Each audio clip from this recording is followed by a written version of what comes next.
Welcome back to the Caretaker's Journey podcast. I am Carol Leatham, and I am coming to you from my temporary Florida studio, the back porch. And in all transparency and honesty, we have the flu. We moved to Florida a week ago, and on Sunday, about 5 days ago, one of the kids got sick. 2 days later, another one. We're not all getting sick at the same time. It's kind of like dominoes falling. So I am batch recording the final few days of January today so that I will have them to post from bed because I can feel the scratchy throat, the headache, the body aches. And after being around my daughter-in-law and I and taking care of the 4 children, I'm pretty sure I'm going to come down with the flu as well. But I just want to make sure we finish out January strong. And today we step into something that feels almost impossible for caregivers. It's something that is so important. It's stillness. Not because we don't want it, but because our lives are filled with motion. Medication schedules, appointments, conversations, decisions, worry, responsibility, constant mental noise. Stillness can feel irresponsible, unproductive, or even uncomfortable. But here's the truth that we're going to anchor ourselves in today. Stillness is not the absence of responsibility. Stillness is the presence of God. Psalm 46:10 doesn't say, be still once life calms down. No, it also doesn't say, be still when caregiving ends. It says, be still and know that I am God. Stillness isn't about the silence around you. It's about the surrender within you. And it's often in those quiet moments, the ones we rush past, that God speaks the clearest about who we are, where we're going, and what truly matters. Today is not about doing more. It's about pausing long enough to hear. Take a breath. You don't need to rush this episode. Let it gently unfold. Stillness reveals God. Psalm 46 was written in a time of chaos. There were wars, upheaval, fear, uncertainty. And right in the middle of that turbulence, God speaks these words, be still. That phrase in Hebrew doesn't just mean stop moving. It means let it go. Release control. Stop striving. Stop grasping. Stop carrying what was never yours to hold alone. Stillness is an act of trust. So here are 3 truths about hearing God in stillness, especially for caretakers. Number 1, stillness creates space for God's voice. Caretaking fills every available space, mental, emotional, physical. God's voice is rarely loud. He doesn't compete with the chaos around us. He whispers. When life is noisy, it's not that God is silent. It's that we're overwhelmed.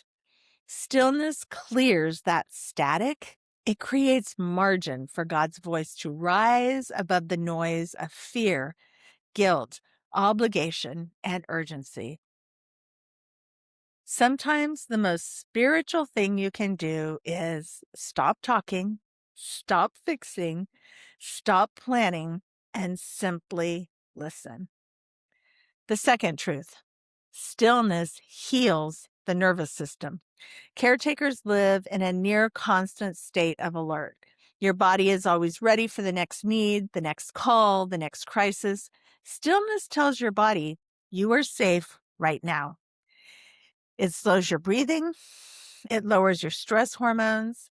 It reminds your system that it doesn't have to be on guard every second. God cares about our bodies, not just our souls. Stillness is healing.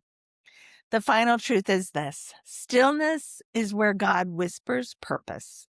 Purpose does not reveal itself in panic. Clarity does not come in the exhaustion. Purpose is whispered in quiet moments. when your soul is calm enough to receive. God is not hiding your next step. He's waiting for you to pause. You don't need a 5-year plan today. You need a still moment.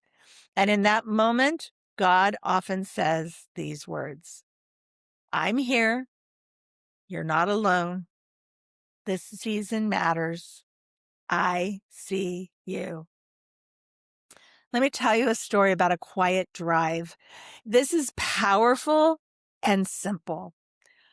I never heard God clearly in long prayer times or retreats. I heard him in the car. This is how I felt when my first days of caretaking were starting. After 12-hour days of doctor visits, caregiving tasks, emotional heaviness, I would drive home late at night, no radio, no podcast, no phone calls, just the hum of the road. At first, the silence felt uncomfortable, too quiet, too exposed. But over time, that drive became sacred. It was the only place I stopped bracing myself. And guess what? That's where God met me. In the quiet, I felt peace settle in. Not answers, peace. Encouragement, direction, gentle reassurance. I learned something profound. Quiet is not empty. Quiet is full of God. So here's a tip for you today. Build one pocket of stillness into each day. Not an hour, not a retreat, not a perfectly planned devotional. Even 90 seconds of no phone, no music, no multitasking. Sit, breathe, invite God in. Stillness doesn't demand perfection, just presence. So let's use a mini vacation I like to call the still waters to sort of get us into that moment. If you can, settle into a comfortable position and unclench your jaw. Drop your shoulders, breathe deeply, breathe slowly. Inhale through your nose, exhale through your mouth. Just let your body relax and soften. Now close your eyes. Picture calm water, smooth, clear, untouched by the wind. This is not rushed water. This is peaceful water. Imagine sitting beside it. No agenda, no to-do list, just being. Notice the stillness. Let it settle inside of you. In the quiet, listen. Not for instructions, not for answers, just for God's presence. If a word comes, receive it. If peace comes, receive it. If nothing comes, receive that too. Now gently whisper, Lord, I'm listening. Lord, teach us to be still. Quiet the noise around us and the noise within us. We release the pressure to perform, to fix, to figure everything out. Speak in the silence. Anchor us in your presence. Restore our souls in the quiet places. We trust that you will meet us here. Amen. Your purpose challenge as we close out today is take 90 seconds of stillness. No agenda, no list, no expectation, just God. Let stillness become a place that you return to, not a luxury, but a lifetime. As you move through today, remember this. You don't have to chase God. You don't have to strain to hear him. Sometimes the most faithful step forward is to stop, be still, and trust that he is near. I'll meet you tomorrow as we continue walking gently and faithfully into purpose together. And until then, it's all about him.